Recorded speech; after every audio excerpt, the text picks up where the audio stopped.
Hi అండి, welcome to Durga thoughts. అందరు ఎలా ఉన్నారు? నేను బాగున్నాను. ఈరోజు మనం ఈజీగా fish fry, Apollo fish fry తయారు చేసుకుందాం. అపోలో ఫిష్ అంటే ఏం లేదండి, మనం పాంఫ్రెట్ ఫిష్ని బోన్లెస్ స్కిన్లెస్ చేస్తే దాన్నే అపోలో ఫిష్ అంటారు. మేము రెగ్యులర్గా ఇంట్లోనే అపోలో ఫిష్ ఫ్రై ఇలానే తెచ్చుకొని చేసుకుంటాం.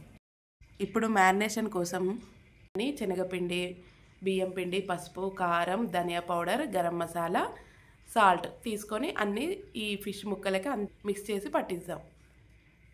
ఇలా కలపాలి, అంతా చేతితో కలిపితే మంచిగా ముక్కలకంతా పడుతుంది. ఇప్పుడు మనం కొంచెం ఆయిల్ కూడా యాడ్ చేసుకుందాం.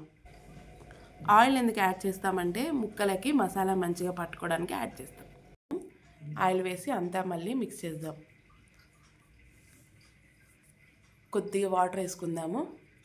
వాటర్ వేసి అంతా కలుపుకుందాం. ముక్కకి పడుతుంది మంచిగా మసాలా అంతా.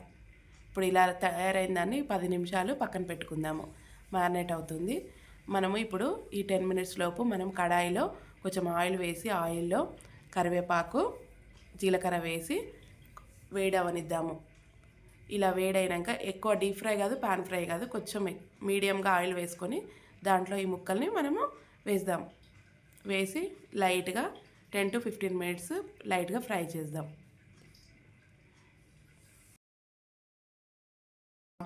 అపోలో ఫిష్ అంటే బయట ఎక్కువ కాస్ట్ ఉంటాయి కదా, మనం ఇంట్లో చేసుకుంటే హెల్తీగా టేస్టీగా ఉంటాయి.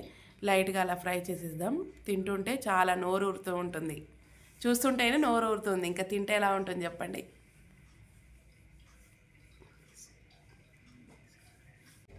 ఈ టేస్టీ అపోలో ఫిష్ ఫ్రైని సబ్స్క్రైబ్ చేయండి. Thanks for watching.